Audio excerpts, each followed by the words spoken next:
गरिबाच्या मनात आत्मविश्वास निर्माण करा. गरीब स्वतःच्या पायावर उभा राहील आणि श्रीमंताच्या मनात करुणा जागवा. गरीब नेहमीच शोषित असतो असं नाही आणि श्रीमंत नेहमीच शोषक असतो असंही नाही. माणसानं आपल्या पात्रतेनुसार आणि मेहनतीनुसार पुढे जावं.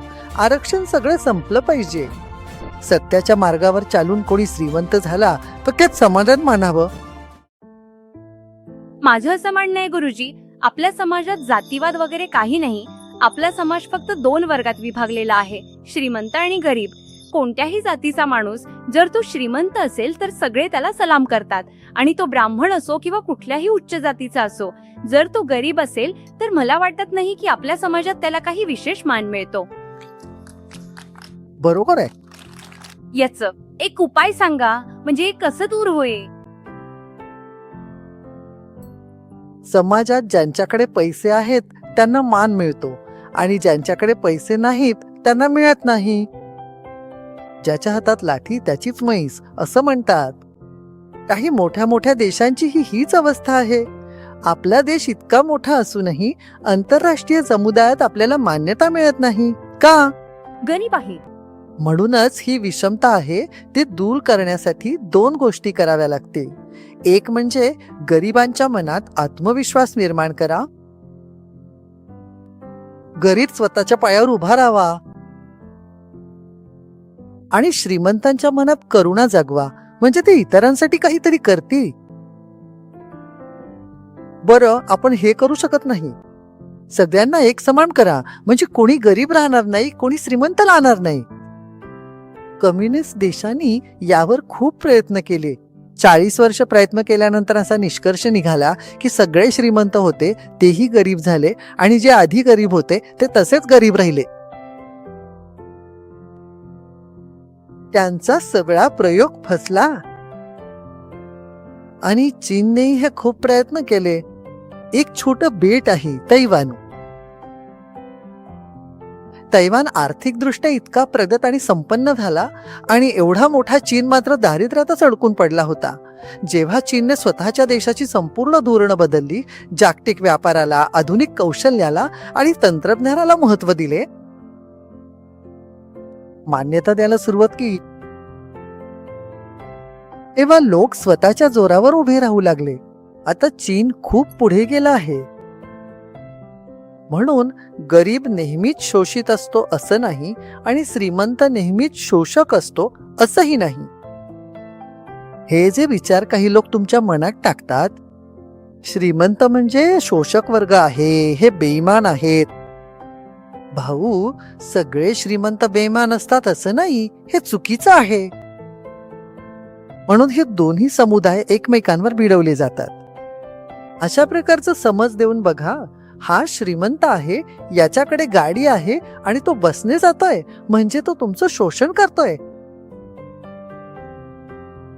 आणि हा चांगल्या शाळेत शिकतोय किंवा हा मेडिकल कॉलेजमध्ये शिकतोय. हा श्रीमंत आहे आणि तुम्ही शिकू शकत नाही म्हणून त्याने तुमचं शोषण केलं. या ही जी मानसिकता आहे ती धोकादायक आहे. व्यक्तीने आपल्या पात्रतेनुसार, आपल्या मेहनतीनुसार पुढे जावं. कोणी प्रामाणिकपणे प्रगती करून श्रीमंत झाला असेल तर त्यात समाधान मानावं, कारण तो श्रीमंत इतर लोकांनाही श्रीमंत करू शकतो आणि लोकांना नोकरी देऊ शकतो. आज केरळमध्ये एकही चांगला उद्योजक नाही, उद्योगच नाही. त्याचं कारण काय, तर हेच विचार सर्वत्र पसरवले गेले. कोणीतरी फॅक्टरीचा मालक असेल तर तो शोषक आहे, कोणी बिझनेसमॅन असेल तर तो शोषण करणारा आहे असं म्हणतात. मग पश्चिम बंगालमध्ये काय घडतंय?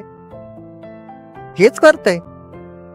त्यांच्या विरोधात उभं राहा, त्यांच्या विरुद्ध कायदे बनवा, जेणेकरून त्यांना काही होणार नाही.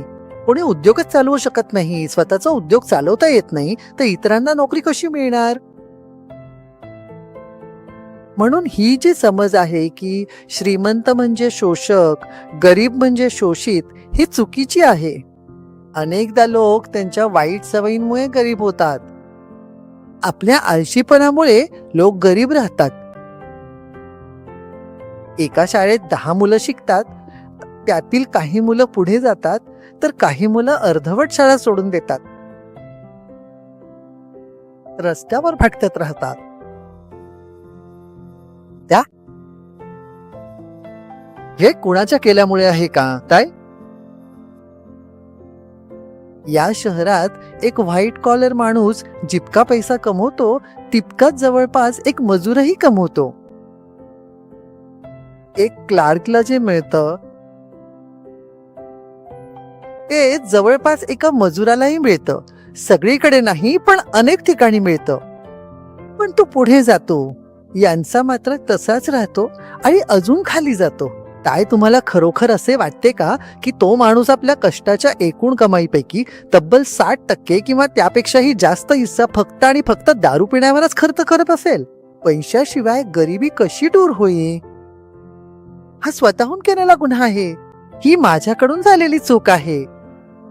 आपल्या देशात दारू ही सर्वात मोठी समस्या आहे. दारूची विक्री ते 3 पट 4 पट वाढत आहे दररोज. यामुळे आरोग्यही बिघडत आहे आणि माणूस गरिबीच्या रेषेवरून वरच जाऊ शकत नाही.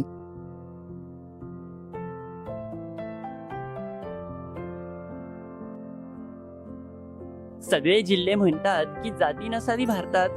मग आपल्या भारतीय सरकारनंच त्यांना वेगवेगळ्या श्रेणींमध्ये का विभागलं आहे? म्हणजे कोणी कोणावर बोट दाखवतं की तू हे आहेस. हो हे खरं आहे. तुम्हीच विचारत आहात का? जातीची गोष्ट संपली की लगेच सरळ आरक्षणही संपायला हवं आणि वरवर अजून आरक्षण तयार करतच राहतात. आरक्षण टिकून ठेवणं राजकारण्यांसाठी खूप सोपं आहे. जर तुम्ही त्यांना मतांच्या दृष्टीने पाहिलं तर हे खूप सोपं आहे. जोपर्यंत आरक्षण आहे तोपर्यंत आपल्याला मतं मिळत राहतील. माझा प्रश्न आहे, माझे पतिदेव नेहमी तणावात असतात. त्याने कलेच्या क्षेत्रात यावे अशी माझी इच्छा आहे, पण त्याचा यावर विश्वास नाही. आता फक्त तूच आहेस. येतं बसा.